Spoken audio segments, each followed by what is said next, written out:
Alors, les visiteurs de cette exposition vont découvrir d'abord et avant toute chose la tenture des Valois, cette commande exceptionnelle de Catherine de Médicis de tapisserie qui constitue véritablement le testament tissé de la reine-mère. Et ils vont découvrir que les fêtes à la cour de France au XVIe siècle sont des événements à la fois fantasques, très libres, très créatifs, et à la fois des vecteurs d'un message politique très fort visant à glorifier la dynastie des Valois et à promouvoir un message de paix à travers le royaume.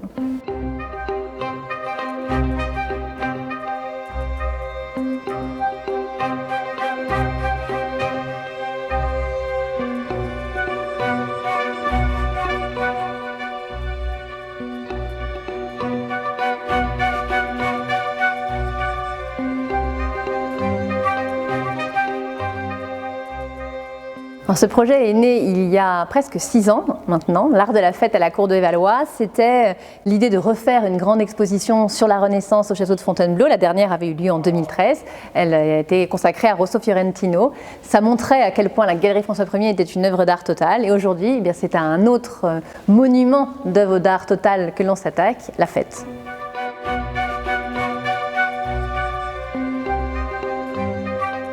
Alors, il y a plein d'occasions pour faire la fête, c'est ça qui est bien. On peut faire la fête lors des entrées royales, c'est sans doute la fête la plus solennelle, juste après le sacre, lorsque le roi est accueilli dans les grandes villes du royaume. Eh bien, architectes, peintres, sculpteurs, tout le monde s'affaire pour concevoir une sorte de fête qui occupe toute la ville, sur les ponts, des arcs de triomphe éphémères qui sont construits, des spectacles, des banquets. Donc il y a ces occasions-là, il y a bien sûr les baptêmes, les mariages qui peuvent avoir lieu dans les châteaux de la couronne, que ce soit au Louvre ou au château de Fontainebleau, à Saint-Germain-en-Laye. Il y a le carnaval, bien sûr, les fêtes calendaires, les fêtes religieuses sont très importantes aussi. Et on se souvient du carnaval de 1542 à Fontainebleau, mais aussi du carnaval de 1564 à Fontainebleau, encore plus fantasque. Donc il y a une grande diversité d'occasions pour faire la fête et pour montrer à quel point la France sait mettre en œuvre, mettre en branle tout un dispositif festif qui vise à éblouir tous ceux qui y sont invités.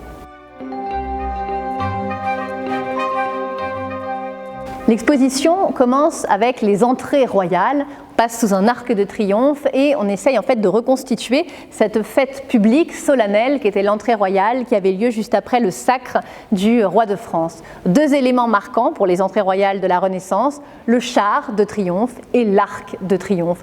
Donc vous avez d'un côté de cette salle des chars de triomphe qui ont été imaginés par les artistes de l'époque, par Rosso ou par Primatis pour l'entrée des souverains dans les villes ou dans les fêtes de la cour, et de l'autre côté les arcs de triomphe qui étaient imaginés dans des matériaux éphémères, le carton pierre, un peu de toile, un peu de bois, tout ça pour simplement quelques heures sur le passage du roi dans les grandes villes du royaume que pouvaient être Paris, Lyon, Rouen, etc.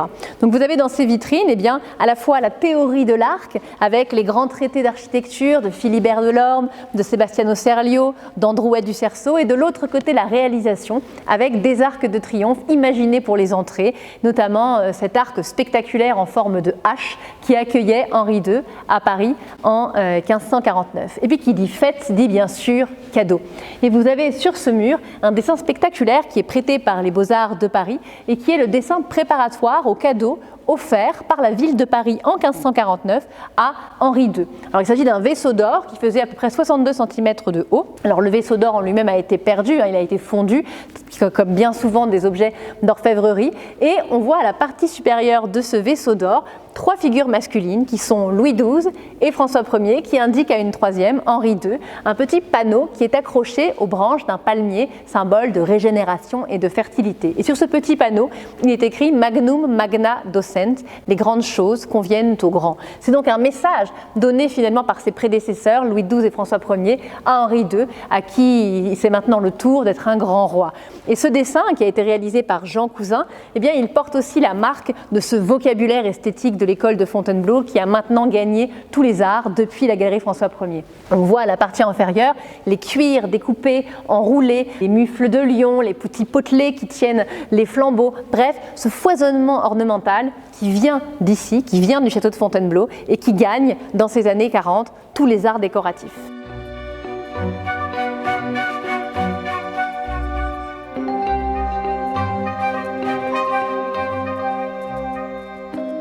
Alors nous nous trouvons devant l'une des pièces de la tenture des Valois, chef-d'œuvre de l'exposition.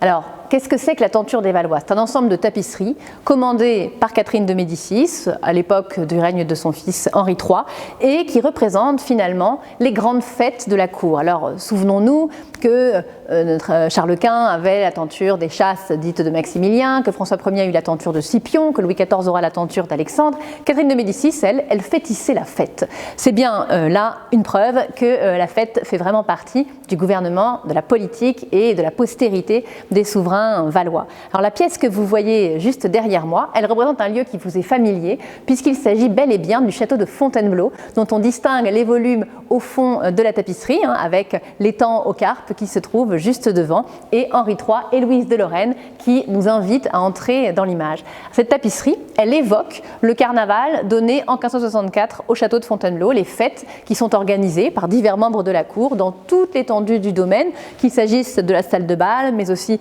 de la cour d'honneur, de l'étang ou encore même du parc du château avec la petite maison que possédait Catherine de Médicis. Alors cette tapisserie ne représente pas exactement une fête qui a eu lieu à Fontainebleau en 1564, mais elle évoque le type de divertissement assez fou qu'on pouvait voir à cette époque. Notamment, vous voyez sur l'étang, vous avez cette sorte de petit lopin de terre occupé par des hommes sauvages qui tiennent un palanquin et qui tâchent de défendre leur territoire. Et autour, vous avez un ensemble de petits bateaux, de brigantines, de petites embarcations qui tâchent d'attaquer cette île et de finalement prendre ce fief marin. Alors, ça n'a probablement pas eu lieu en 1564 à Fontainebleau, mais on a retrouvé ça à plein d'occasions, en 1550 lors de l'entrée d'Henri II à Rouen, en 1563 lors de l'anniversaire de Charles IX à Paris. Donc cette idée du combat entre finalement le sauvage et la civilisation pour remporter finalement un morceau de terre, un morceau de territoire, c'est quelque chose qu'on trouve beaucoup dans les fêtes de cour. Et cette tapisserie, vous pouvez voir aussi à quel point les lissiers ont cherché à donner l'aspect de la mer avec les vagues, les différents types de costumes de toutes ces tribus, et puis évidemment les portraits d'Henri III et Louise de Lorraine avec un raffinement absolument exceptionnel des costumes et un emploi du fil d'or et d'argent qui se met vraiment au service de la reconstitution des textiles qui y sont représentés. Et la tapisserie est aussi encadrée par une remarquable bordure à décor de grotesque où on trouve gambadant des cerfs, des singes, tous les motifs de grotesque, des festons de fleurs, de fruits, un foisonnement, une exubérance décorative qui rappelle bien sûr la folie de l'ornement qui est celle du château de Fontainebleau.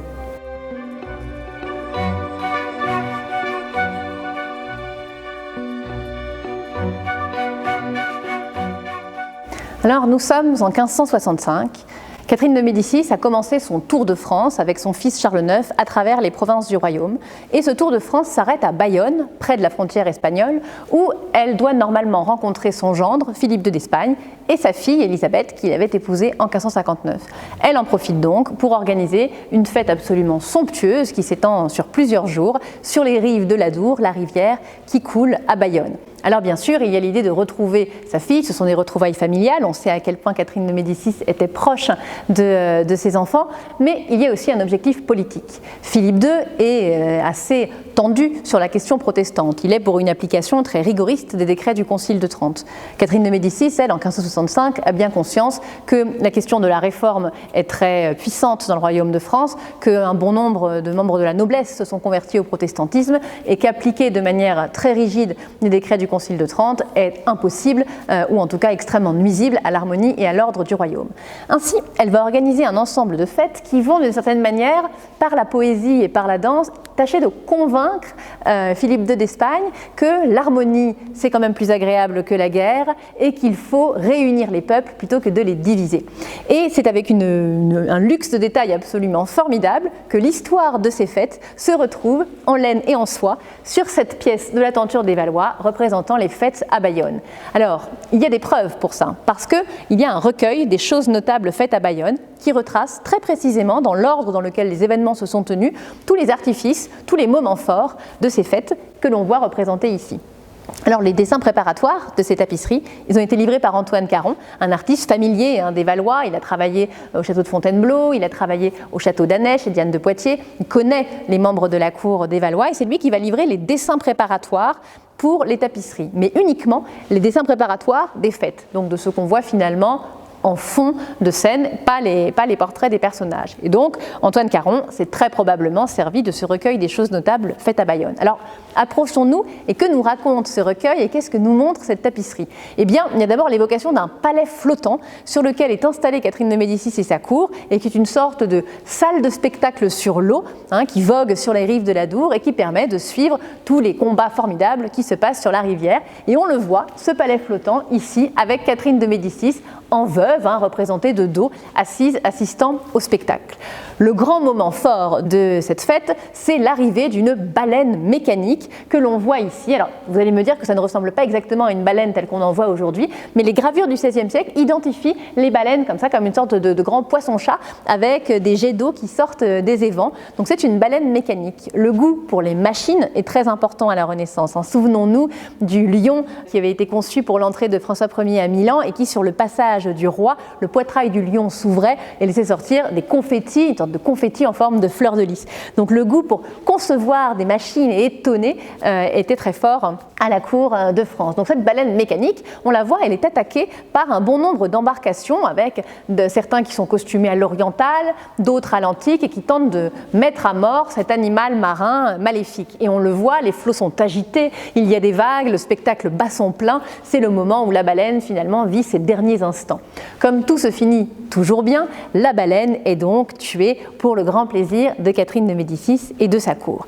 Et avec finalement la mort de ce monstre qui terrorisait les eaux de l'Adour, eh bien le calme revient sur les flots et on le voit derrière, les eaux sont calmes, il n'y a plus qu'une légère houle et plus les grandes vagues qui animent le premier plan de la tapisserie. Et puis, qui dit retour du calme et de la paix, dit retour de la fête. Et vous voyez derrière une autre machine, une tortue, qui porte sur son dos des tritons qui jouent du cornet. Dans les eaux, vous avez aussi des sirènes qui chantent et qui tiennent un miroir. Caché dans les bosquets, un groupe de musiciens sort de sa cachette et se met à faire de la musique. Au fond, vous avez Arion, le poète qui charmait les dauphins, qui arrive justement à dos de dauphin. Et sur le côté gauche, eh bien, Neptune, le roi des flots, qui arrive sur la scène avec son char tiré par des chevaux marins. Donc la musique, le plaisir reviennent vu que la paix est revenue. Plaisir sur la mer, mais aussi plaisir sur la terre, puisque on voit sur les rives de l'Adour, eh bien, des villageois et des villageoises qui dansent des rondes, des danses régionales, et puis au fond de l'image, une sorte de petit banquet à la fresque, sous les arbres, qui avait été organisé pour Catherine de Médicis.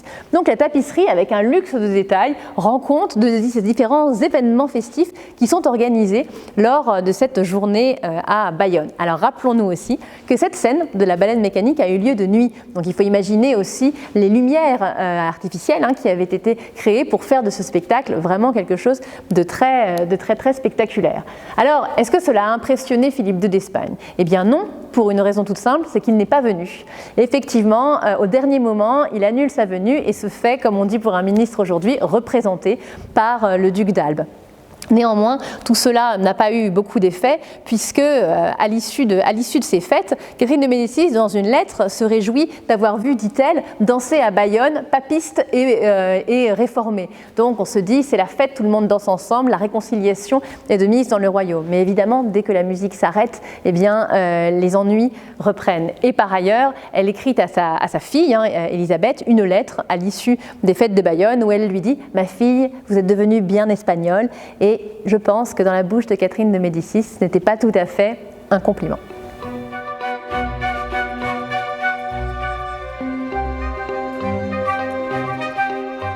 Alors nous sommes devant la troisième pièce de la tenture des Valois présentée au château de Fontainebleau qui nous invite à un immense tournoi. Un tournoi lui aussi connu par le recueil des choses notables faites à Bayonne. C'est le tournoi qui a eu lieu en juin 1565 à Bayonne et qui opposait, sous la forme des chevaliers d'Irlande et de Grande-Bretagne, les plus grands noms de la cour de France qui pouvaient guerroyer ainsi pour jouer sur la lice de Bayonne. Sur cette tapisserie, Catherine de Médicis apparaît en pied, et c'est la seule pièce de la tenture sur laquelle elle apparaît ainsi de cette taille. Alors, comment est faite la tenture des Valois? Donc, je vous ai dit que Antoine Caron a livré les dessins préparatoires pour les scènes de fête qui occupent les tapisseries. Mais les portraits, eux, sont ajoutés dans un second temps. C'est-à-dire que finalement, on envoie au cartonnier à Bruxelles, là où sont tissées les tapisseries, un ensemble de matériaux. On en voit les dessins d'Antoine Caron et on en voit les portraits des membres de la cour qui sont représentés. Ici, vous avez Catherine de Médicis, sa fille Marguerite, la reine Margot. À côté, son gendre, Henri de Navarre, le futur Henri IV. De l'autre côté, sa bru, Louise de Lorraine, l'épouse d'Henri III. Et tous ces portraits sont envoyés sous forme probablement de dessins qui peuvent être attribués aux portraitistes de la cour, que sont François Clouet, Jean Decour, ou des portraits dessinés d'après leurs œuvres. Donc on envoie ce premier matériau, vraiment, le dessin d'Antoine Caron, et puis les portraits des membres de la cour. À charge pour le cartonnier, en utilisant les portraits qui lui sont envoyés et des gravures de mode, finalement des silhouettes de l'époque, à charge pour lui de recréer les personnages en pied, affublés de costumes absolument magnifiques, qui vont occuper le premier plan des tapisseries. Donc le cartonnier réalise un carton, comme son nom l'indique, grandeur nature, à taille de la tapisserie, et ensuite il transmet aux lissiers, aux ateliers de tapisserie à Bruxelles, qui est une sorte de capitale européenne de la tapisserie à la Renaissance, qui sur plusieurs métiers, dans plusieurs ateliers, vont tisser la tenture des Valois. On le sait parce que sur les bordures des tapisseries, on trouve le monogramme BB, Bruxelles-Brabant, qui est un gage de qualité, un gage du fait que ces tapisseries viennent bien des ateliers de Bruxelles. Et sur certaines des tapisseries, on trouve des marques d'ateliers qui à ce jour n'ont pas véritablement été identifiées, qui n'ont pas été associées à des lissiers particuliers, mais qui permettent aussi de voir les différences de style au sein de la tenture des Valois. Par exemple, cette pièce, le tournois, comme la précédente, la baleine, utilise une quantité absolument exceptionnelle de fils d'or et d'argent. Les effets de filets sont absolument spectaculaires. On a l'impression de voir véritablement du bijou dans le costume, les ceintures des robes, les ornements brochés des vêtements montrent vraiment qu'on crée vraiment le bijou dans le costume. Et les portraits des personnages de la cour sont peut-être un tout petit peu moins travaillés, un tout petit peu moins savants dans le rendu des carnations, dans la souplesse de la silhouette, que sur les pièces qu'on peut attribuer à l'autre atelier. Et la pièce de Fontainebleau, qui se trouve de l'autre côté de la salle d'exposition, en témoigne, avec le regard extrêmement précis, extrêmement minutieux d'Henri III ou celui de Louise de Lorraine que l'on peut voir sur cette tapisserie. Donc on peut identifier finalement au moins deux ateliers, plusieurs mains. C'est vraiment un projet collégial que celui de la tenture des Valois. Alors que voit-on sur cette tapisserie? Un tournoi, un spectaculaire tournoi, mais qui implique aussi finalement tous les éléments présents dans la fête. L'architecture de fête, avec cette tribune ornée de cariatides dans laquelle se placent les dames de la cour, la musique, avec les groupes de musiciens que l'on voit de part et d'autre jouant des instruments pour préparer au spectacle, le char du triomphe, qui rappelle finalement ces chars qui faisaient le tour de l'hippodrome à Rome avant les Jeux. Il y a un des chars qui est surmonté par un Cupidon et l'autre qui est surmonté par les représentantes des vertus, les muses des vertus. Donc vous avez cette opposition entre l'amour et les vertus. Et puis au centre, on assiste à la mêlée, l'étape finale du tournoi, pendant laquelle s'opposent avec un cliquetis puissant d'armes les cavaliers. Et on voit ici les montures et les harnois de ces participants au tournoi qui sont absolument exceptionnels. Pour le cheval comme pour l'homme, on use de tous les artifices pour vraiment créer des costumes spectaculaires. Et puis, pour donner encore plus de force à la mêlée, à l'issue du combat, on jette au milieu du champ des sortes de boules de feu que vous voyez ici, qui explosent et qui font finalement de cette étape finale du combat un véritable feu d'artifice qui permet finalement de conclure cette passe d'armes par un moment de fête et de joie. La paix revient toujours, c'est toujours le message qui est diffusé par ces tapisseries.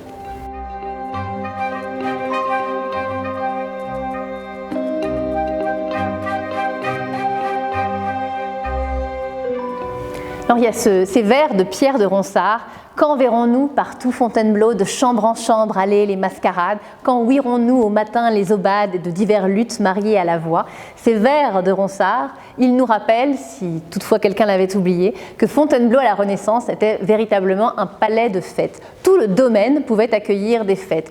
Dans le parc, dans le château, avec les cours du château, la cour ovale, la cour d'honneur aujourd'hui, ou dans laquelle on donnait des tournois, et bien sûr la grande création de la salle de bal, imaginée sous François Ier, mais qui a vraiment été réalisée sous Henri II, qui est l'unique salle de bal en France qui a conservé son décor de la Renaissance, mais aussi ses usages de la Renaissance, puisqu'on l'utilise toujours pour des fêtes. Comment est née cette salle de bal? Eh bien, comme tous les décors de la Renaissance, elle est née sur le papier, et pas n'importe quel papier, le papier de Primatis, dans ces années 1552-1556, pendant lesquelles il va privilégier surtout l'usage de la sanguine, ce matériau plus difficile d'utilisation, le matériau roi qu'utilisaient Léonard, Michel-Ange, Raphaël, et qui permet de donner beaucoup de chaleur, de vibration et de lumière au dessin. Alors, on conserve 25-26 dessins préparatoires au décor de la salle de bal, et c'est la première fois qu'on peut présenter 2 de ces dessins au château de Fontainebleau. Et vous avez ici 2 projets préparatoires pour les écoinçons de la salle de bal, conservés au Metropolitan Museum of Art à New York, qui n'étaient pas venus en France depuis 50 ans.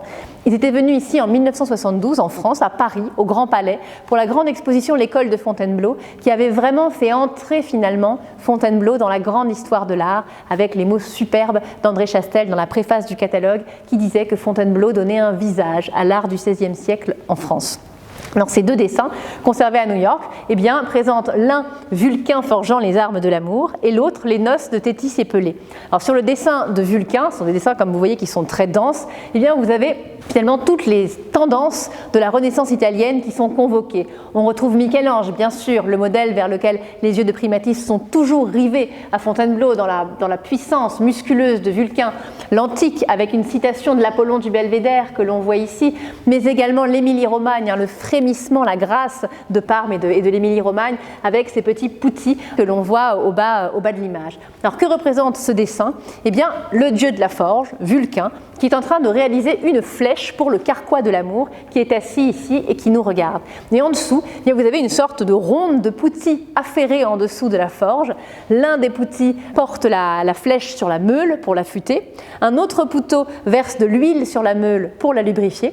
Et le 3e poutot tourne la manivelle pour affûter finalement la flèche. Donc vous voyez, un travail d'équipe pour réaliser les armes de l'amour. Et sur l'autre dessin, eh bien, vous avez les noces de Thétis et Pelée, donc mariage au sommet de l'Olympe, pour lequel malheureusement la liste de mariage avait oublié de mettre Eris, déesse de la discorde, qui va jeter sur la table de la noce la pomme de la discorde. Et là, c'est le génie de Primatis qui, dans cette forme pas franchement commode de l'écoinçon, laisse ce grand espace vide au centre du dessin, occupant vraiment de manière très dense toutes les extrémités et laissant ce grand blanc central avec juste la pomme à peine esquissée, montrant que finalement l'élément modificateur, le clou du spectacle, c'est ce vide, c'est ce blanc, et c'est là-dessus que l'attention se fixe, et c'est de là que va partir la guerre de Troie. Et on retrouve vraiment ces figures qui sont très expressives, avec cette femme qui met sa tête dans ses mains, cet homme-là qui est en train de vomir, on le voit dans la salle de bal, c'est comme s'il rejetait déjà la fête qui est en cours. Ces personnages qui s'enlacent, pressentant peut-être que c'est une des dernières fois,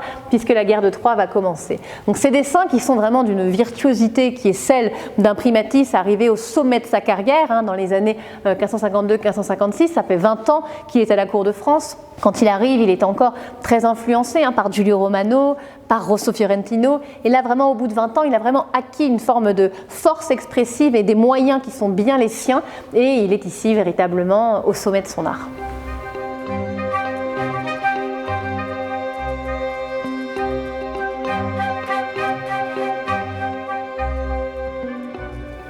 Alors que fait-on dans une salle de bal? Bien sûr, de la musique et de la danse. Et la musique à la cour de France a une place très importante au XVIe siècle, qu'elle avait déjà bien sûr dans les siècles précédents, mais ce qui change vraiment avec le XVIe siècle, c'est la part la plus importante donnée à la musique de la chambre. Alors il y a 3 types de musique à la cour de France. La musique de la chapelle pour les cérémonies religieuses, la musique de l'écurie pour les parades militaires, pour les entrées royales, parfois aussi un petit peu pour les fêtes, et puis la musique de la chambre. La musique de la chambre, c'est vraiment pour les occasions officielles de la cour et pour la vie véritablement de la cour au plus près du roi. Un instrument va vraiment prendre le pouvoir au XVIe siècle, c'est le violon. Il y a vraiment ce développement des formations orchestrales à la cour de France au XVIe siècle qui accompagne en fait l'importance prise par les fêtes. Et donc dans cette exposition, nous montrons un ensemble d'instruments à cordes qui évoquent cette importance du violon dans les formations musicales de la cour. Et ce que l'on constate immédiatement en regardant ces instruments, c'est qu'en fait, ils portent la marque de la cour de France, montrant à quel point le roi de France est est un souverain de la musique. C'est la dimension apollinienne du roi de France, ce roi solaire et musicien, qui certes a été reprise par la suite par Louis XIV, mais qui est bien un concept né sous les Valois. Vous avez ici un ténor de violon qui est réalisé par Andrea Amati, le fondateur de la grande dynastie de luthiers de Crémone. Et en fait, on remarque sur la caisse de résonance de ce violon qu'il y a les armes des Habsbourg et des Valois, et il pourrait s'agir de l'un des violons qui était présenté, utilisé lors des festivités de la cour à Bayonne en 1565. À côté, eh bien, vous avez une basse de violon, un instrument qui porte, lui, sur sa caisse de résonance, le K couronné de Charles IX, l'emblème du roi Charles IX, c'est-à-dire les colonnes, piété et justice, couronnées par des anges, montrant donc que même sur ces instruments de musique, le roi met son chiffre, met son emblème. Et alors, il faut imaginer comment étaient utilisés ces instruments. Eh bien, sans doute, à la fin du concert, sur les tribunes des musiciens des salles de bal du royaume, on pouvait finalement poser ces instruments pour former une sorte de forêt de violons aux armes du roi de France, montrant là encore à quel point le chiffre du roi est présent jusque dans la musique, puisque c'est lui qui diffuse l'harmonie dans le royaume. Et c'est bien là le thème d'Apollon sur le Parnasse, utilisé à la Farnésine par Raphaël et réutilisé par Primatis dans la salle de bal de Fontainebleau. Mais alors avec cette musique, bien sûr, il faut danser. Et on danse beaucoup à la cour de France. Sous Henri III, on dit qu'il n'y a pas moins de 3 bals par semaine. Il faut imaginer l'intendance pour les musiciens, pour les robes. C'est évidemment un travail presque quotidien que de préparer les bals. Et vous voyez derrière moi ces tableaux que l'on appelle les tableaux des bals à la cour des Valois et qui représentent plusieurs types de danses de cour. Alors sur ces tableaux, vous retrouvez tous les éléments dont on a parlé jusque maintenant, des salles de bal richement ornées, des musiciens, on le voit sur les 2 tableaux, ils portent les mêmes livrées, certains avec des instruments à cordes, d'autres plutôt avec des instruments à vent, sac-bout, hautbois, taille de musette, etc.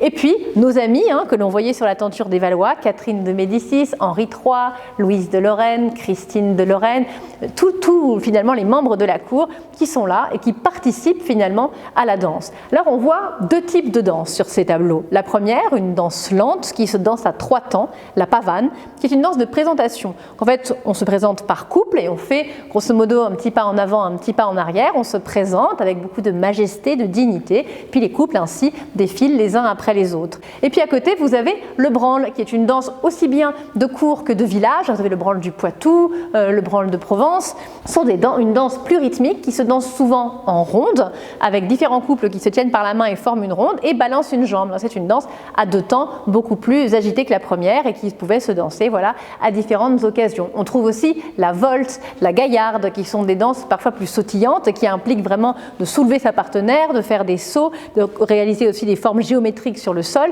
Donc des danses assez savantes, on danse beaucoup à la cour de France.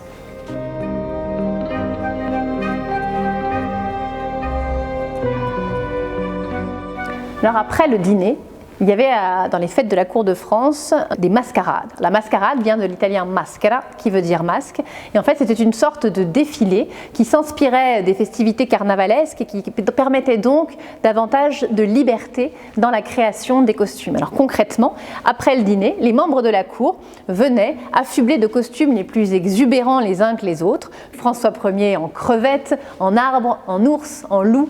Il y avait aussi des costumes de fontaines d'eau parfumée, de fileuses montées sur des tortues, des costumes également de héros de l'Antiquité, une très très grande variété de costumes que finalement les observateurs de l'époque, les contemporains, les ambassadeurs qui sont invités à ces fêtes en ont presque trop plein les yeux et finissent même par être ou perplexes ou même blasés de la force créative des costumes de la cour de France. Et c'est bien là la force de ces fêtes du temps des Valois, c'est qu'elles conjuguent à la fois des messages iconographiques, politiques, littéraires très forts, et à la fois une forme légère, pleine d'humour et de créativité. Alors, ce sont les grands artistes de la cour qui dessinent ces costumes. Alors, ce sont vraiment Rosso et Primatis qui sont à l'origine de toutes les inventions. Donc, vous trouvez ici une sélection de ces dessins de costumes réalisés pour les mascarades qui conservent encore pour certains beaucoup de mystère. Vous avez par exemple ici ce loup qui porte une tunique à l'antique et qui porte sur sa tête une ambitieuse couronne. Et en fait, à l'intérieur de la couronne, vous avez une ville fortifiée. Est-ce que c'est le loup de Gubbio de saint François d'Assise? Est-ce que c'est Lycaon dans les Métamorphoses d'Ovide? Ou est-ce que c'est un Italien de la cour qui s'appelait Lupo et dont la ville d'origine serait représentée sur sa tête? En fait, on ne sait pas. Vous avez également des messages plus philosophiques, comme ici cette fileuse montée sur le dos d'une tortue dont on sait par le témoignage des ambassadeurs qu'elle a été utilisée à Fontainebleau en 1542 pour le carnaval et qu'elle pouvait entrer et sortir la tête de la carapace. Fileuse montée sur la tortue, la parque finalement symbole du temps qui passe, du festina lente d'Auguste qui revient très à la mode à la Renaissance. Et puis vous avez ce dessin qui est l'un de mes favoris de femme cariatide.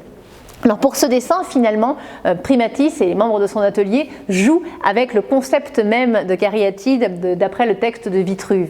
Vitruve racontait en effet que les femmes de Carie avaient décidé d'être infidèles aux Athéniens et elles avaient pris le parti de la Perse dans les guerres médiques. De ce fait, elles ont été réduites en esclavage et conduites à porter des fardeaux tout au long de leur existence. C'est pour ça que sur les recteiums d'Athènes et sur bon nombre de monuments antiques, vous avez des femmes qui supportent l'entablement de l'édifice. Et finalement, sur ce dessin, Primatis redonne sa forme humaine à la cariatide qui est représentée comme une femme qui porte l'élément d'architecture.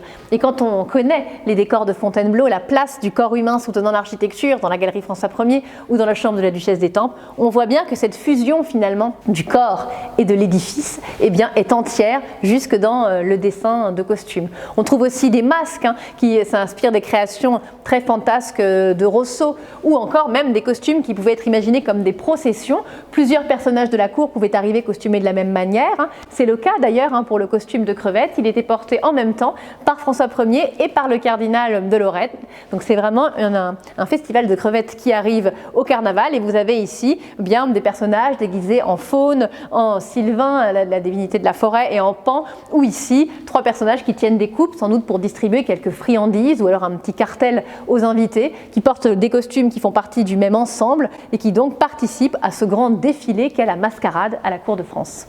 Alors il y avait vraiment quand même un plaisir inouï à parcourir la correspondance de ces ambassadeurs et à voir d'une fête à l'autre leurs impressions, parfois le sentiment d'une vraie jalousie. Les Français finalement passent leur vie à faire la fête, on a l'impression qu'ils ne pensent qu'à ça, donc c'est assez amusant. Et puis des anecdotes sur certains objets, certains costumes qui ont complètement disparu. Je pense à un costume de David, David et Goliath, et David porte à sa ceinture sur le dessin qui est conservé la tête de Goliath, et en fait si on en croit la description de l'ambassadeur, cette tête de Goliath contient une lanterne. Donc en fait, David se promenait avec la tête de Goliath comme lanterne à la ceinture, mais il avait également une petite besace dans laquelle il y avait des cailloux, les fameux cailloux de la fronde de David. Grâce à sa ruse, il a pu venir à bout du géant Goliath. Et en fait, ces cailloux, on le lit dans cette lettre, ils étaient en stucco argentato, en stuc argenté. Et en fait, lorsque celui qui était costumé en David les sortait de sa sacoche et les jetait dans la salle, c'est des cailloux parfumés, des cailloux de senteur. Donc il faut imaginer qu'il y a une sorte de ravissement de tous les sens et qu'il faut quand même avoir un nombre d'idées absolument exceptionnelles pour concevoir pour chaque costume une sorte de ravissement pour tous les sens.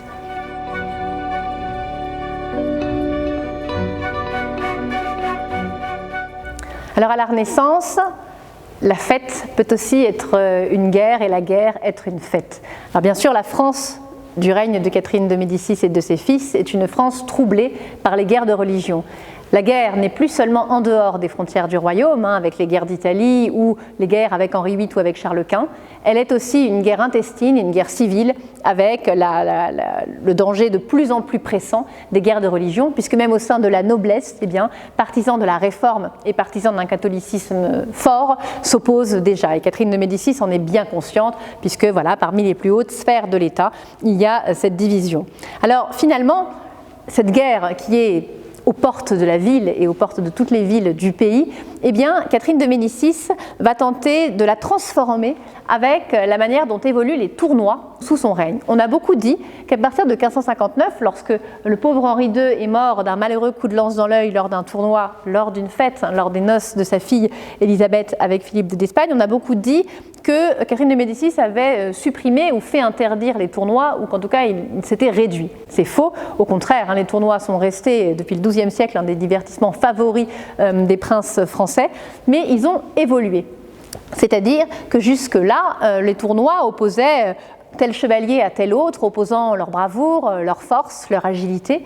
Mais à partir du règne de Catherine de Médicis, le tournoi devient davantage un spectacle qui va mettre en scène, bien sûr, la bravoure des cavaliers, mais en fait, pas forcément en leur nom propre. Ils vont plutôt représenter, que ce soit des histoires, des fables ou des causes. Et dans les grands tournois qui sont connus du règne de Catherine de Médicis, on pense au tournoi des chevaliers grecs contre les chevaliers troyens à Fontainebleau en 1564, dont l'unique témoignage est présenté dans cette exposition pour la première fois, ce petit recueil des triomphes et magnificences fait à Fontainebleau en 1564, un recueil préservé à la bibliothèque Méjeanne à Aix-en-Provence, ou encore le tournoi des chevaliers d'Irlande et de Grande-Bretagne donné à Bayonne en 1565. À chaque fois donc, ce sont finalement des grandes tribus, des grands peuples que les membres de la cour qui participent au tournoi représentent, des causes plus hautes. Et finalement, dans les armes qui sont utilisées pour ces tournois, les armes de parade, eh bien, on retrouve ce champ iconographique. On le voit par exemple ici avec cette rondache conservée au musée de l'armée et qui représente la prise de Troie. Alors, c'est dur à imaginer, cependant, il faut bien se dire que les objets que vous voyez là, cette rondache ou cette masse d'armes, ce sont peut-être pas tout à fait des jouets, mais en tout cas pas des objets qu'on peut utiliser pour véritablement aller au combat. D'ailleurs, cette rondache, au vu des systèmes de fixation, elle était peut-être même simplement fixée à des chars de parade et même pas vraiment portée par le cavalier. Sur cette rondache, on voit représenter la prise de Troie d'après à la fois une estampe de Jean Mignon. La partie basse, elle, emprunte à un morceau du décor de Giulio Romano au Palais du Thé. Donc on voit aussi qu'il y a cette érudition dans la recherche des sources iconographiques pour le décor, avec à la fois ces architectures qui se cassent la figure, qui évoquent la salle des géants au Palais du Thé, cette bataille épique qui occupe le centre de la rondache, et puis cette scène presque amusante des femmes troyennes complètement échevelées qui courent autour de la statue d'Athéna pour demander finalement grâce pour leurs maris qui sont au combat. Donc on voit la richesse du vocabulaire iconographique couronnée par toute cette bordure, elle aussi complètement bellifontaine, avec ces bucranes qui retiennent des guirlandes de fleurs et de fruits, ces cuirs, ces satyres grimaçants qui occupent le pourtour de cette rondache. Et puis derrière, vous avez un morion, donc un casque finalement, qui montre aussi à quel point s'opposent la guerre et l'amour dans le vocabulaire du tournoi. Sur une face de ce morion, vous avez Mars qui enlace Vénus, qui l'enlace de manière extrêmement visible. Et Vénus, elle, foule au pied des armes, et il y a à côté un petit poutot qui veille finalement, qui est là, qui fait la garde, et qui veille sur les amours de Mars et de Vénus. Et de l'autre côté, vous avez une représentation de Mars et de Bellone, divinité de la guerre. Donc là aussi, Mars est au plus près de la belle Bellone, mais l'idée n'est pas de prolonger l'étreinte, mais bien de partir à la guerre, et le poutot qui veille la garde, qui tire la garde, cette fois-ci, il apporte des armes pour que Mars reparte au combat. Et sur la tapisserie du tournoi, vous avez deux chars, le char de l'amour et le char de la vertu, qui s'opposent et qui sont d'un côté pour les chevaliers de Grande-Bretagne, de l'autre pour les chevaliers d'Irlande, montrant bien que le tournoi, la guerre, est aussi un débat philosophique au XVIe siècle. Et d'ailleurs, pendant ces tournois, au début de ces tournois, il y avait des cartels rédigés par les grands poètes de la cour, notamment Pierre de Ronsard, qui explicitaient les raisons, les motifs de chacune des causes, la vertu, l'amour, l'Irlande, la Grande-Bretagne, et pourquoi finalement ces deux causes sont tout autant valeureuses et justes, pour inciter finalement les spectateurs du tournoi à réfléchir eux-mêmes à quelle fin donner, quelle issue ils souhaitent à ce tournoi. Donc il y a à la fois une manière d'engager le spectateur dans la fête et une dimension philosophique, réflexive, qui va donc bien au-delà du simple divertissement et du simple plaisir. Et c'est peut-être aussi ça qui différencie les fêtes du XVIe siècle des fêtes que l'on associe à la vie contemporaine.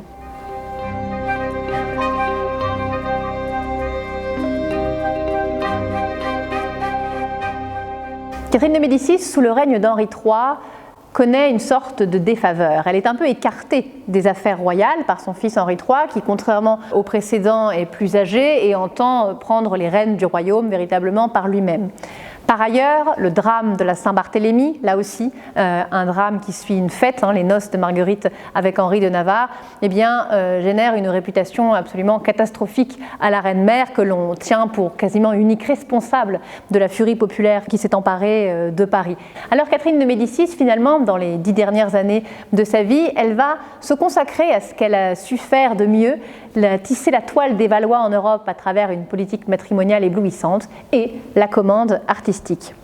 Alors elle va chercher à marier ses enfants avec les meilleures têtes couronnées d'Europe.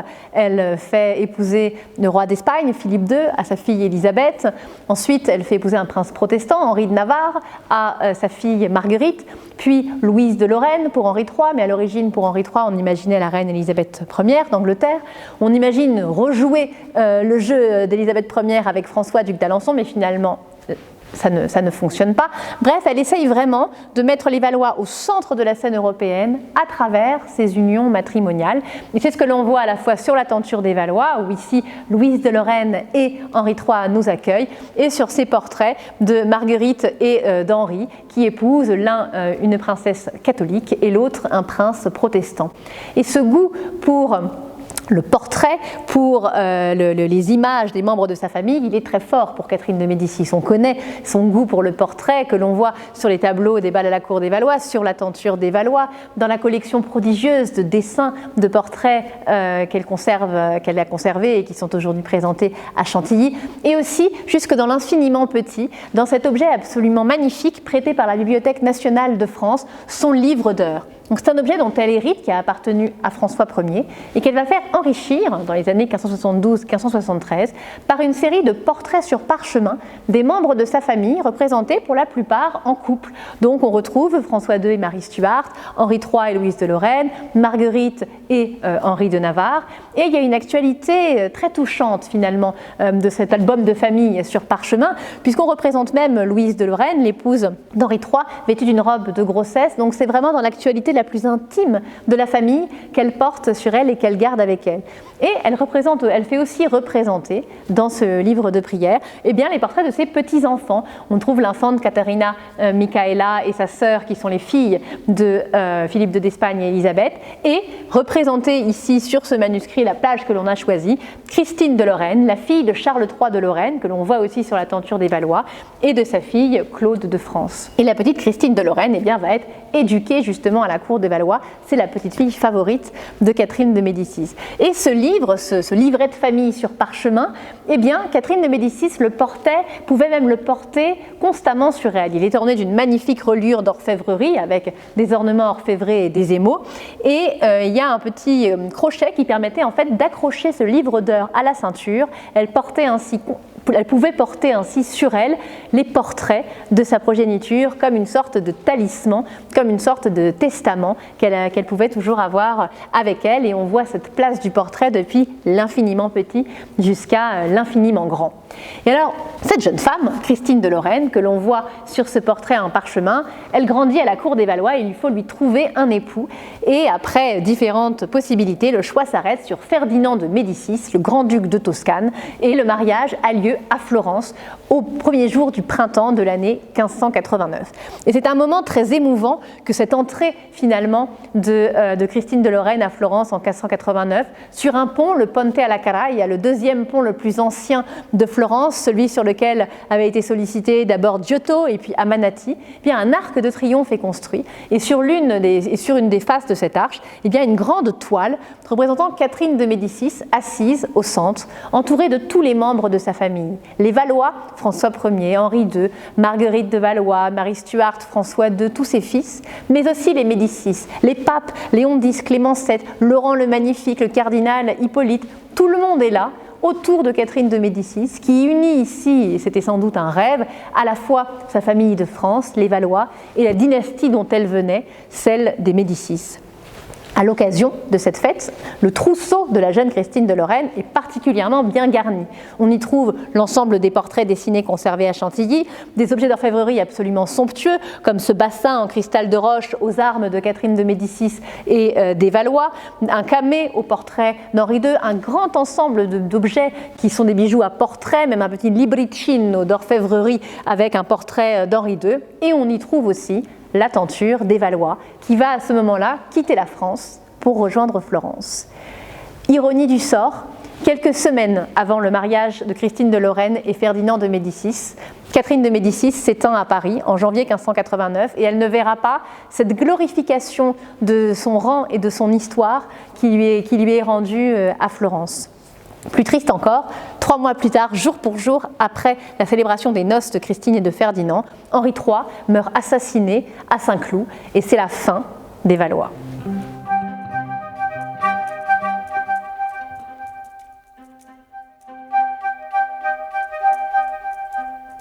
Pour conclure cette exposition, nous ne voulions pas terminer dans le sang et les larmes de la mort d'Henri III à Saint-Cloud. Et cette histoire a une fin, mais cette histoire a une suite. En effet, Henri III désigne Henri de Navarre pour être son successeur et il deviendra Henri IV.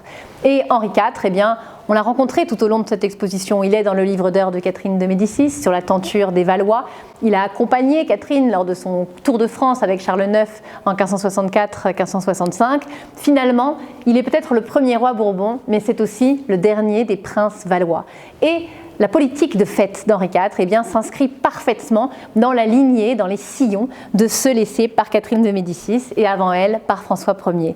On le voit dans la salle dans laquelle nous nous trouvons, cette salle qui est aujourd'hui une salle d'exposition mais qui était une grande antichambre construite par Primatis sous le règne de Charles IX, enrichie, embellie par Henri IV avec le décor dit de la Belle Cheminée dont un fragment est présenté ici, un morion plein de panaches présentant sur la visière un rameau d'olivier, symbole de la paix, enserrant une fleur de lys, la paix, cette paix que Catherine de Médicis a tant cherchée dans le royaume et qu'Henri IV, à force d'une grande campagne de pacification, finira par obtenir.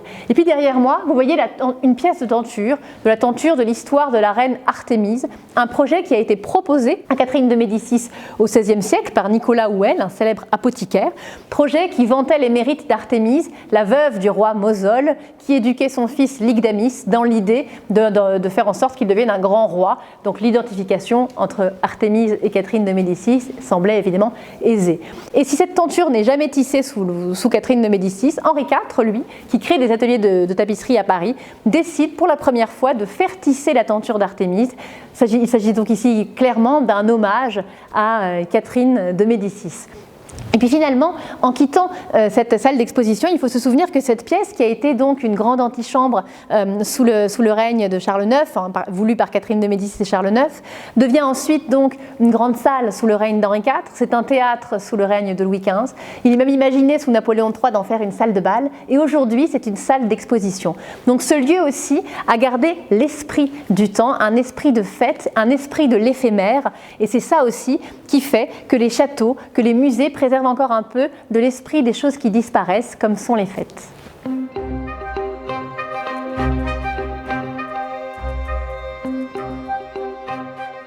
Alors cette exposition, elle est associée à une triple publication, parce qu'à Fontainebleau, on voit les choses en grand. Elle a, tout comme les fêtes de Catherine de Médicis, elle a souffert des affres de la guerre et de la pandémie, cette exposition. Donc elle a été reportée de 2020 à 2022. Donc le catalogue en soi de l'exposition est paru au tout début de l'année 2021. Mais nous avons également publié une monographie consacrée à la tenture des Valois, la première monographie en français consacré à ces magnifiques tapisseries de Catherine de Médicis. Et puis également un troisième ouvrage, les actes d'un colloque qui n'a pas eu lieu mais qu'on a transformé en beau livre, La cour en fête dans l'Europe des Valois, qui montre aussi quels sont les liens entre les fêtes en France à l'époque des Valois et les fêtes qui ont lieu à Florence, à Ferrare, chez Charles Quint, en Angleterre, pour montrer également comment le phénomène de la fête est au XVIe siècle un phénomène européen au cœur duquel se trouve le Royaume de France.